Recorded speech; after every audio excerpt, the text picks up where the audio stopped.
4 years ago around, I got into contact with Freifunk. I mean, Hamburg has also a pretty active Freifunk community, and we invited one of them to our Hacky meetup group, and my head was like, this is amazing, you know, this is actually working, this is great, but what do we do with it? So I wrote this weird pamphlet that goes way into detail about all kinds of solutions, and most of it probably doesn't work, but I was thinking about some use cases and what you want to do with it. And this term of a community operating system like really stuck. So we were living in the city back then, so I was thinking in house blocks, and if that is your community that maybe you want to re-engage a little bit, because most of us in the cities do not have that much contact to our neighbors, how is that a use case? You know, I want to ask my neighbor for probably a couple eggs on Sunday if I want to make a cake or something like that, and there is no architecture for that right now. If anything, people are organizing themselves in Facebook groups or something. So all kinds of other ideas in there.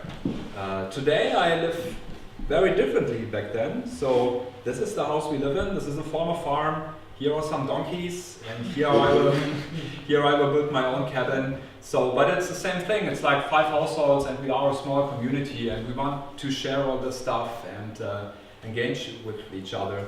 So there's the next use case, like actually here. We don't have a network like this here. So we are setting up a Fritzbox. There's no chat, nothing to communicate about it, but we have a Slack on the internet that is closed. So we are here completely dependent on the web. And when we started hacking on our airdrop thingy, the same thing happens. So now we need to download modules from the internet and stuff like it. So as we saw yesterday in the P2P session, mobile phones are not really there. You can do a server. Okay, so let's focus on stuff that we can do. So for example, the new Raspberry Pi Zero is really small. It costs 20 bucks. This is a fully functional computer. It can do a hotspot. You can put huge storage on it. And this reminded me of a project from a couple of years, which is the Brick. It's mostly a really sturdy battery with a tiny server, and was also developed for the African desert, if I remember correctly. So I literally want to have a couple of those bricks and throw them in the garden. So I have net over there and maybe a solar thing on top. So let's think you have 3 days or something where it's all still connected. This would be enough for a community like this for a couple of days. So Freifunk has also evolved. They're now supporting an IRC channel below it.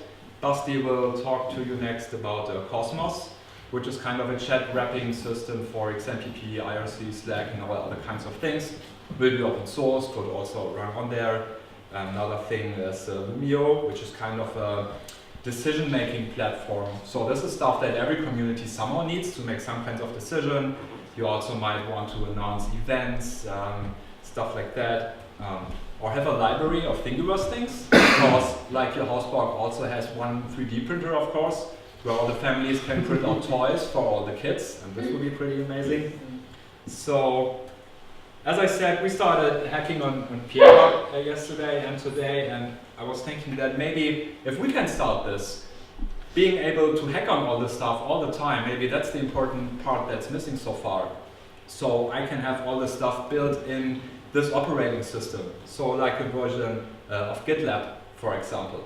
So we can just, whenever we are, or if you drop one person who knows how to do this into a community that is more consumer or user-based, you can instantly start solving problems like inside the thing, because it's always coming with it, and then push the changes upstream.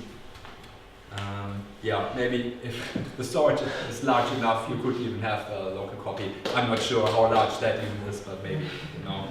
So all of this with the notion then of offline first, that in terms of community, maybe the internet itself is the progressive enhancement, and how can we pull everything else into the community and decentralize it in a way that is currently technically solvable.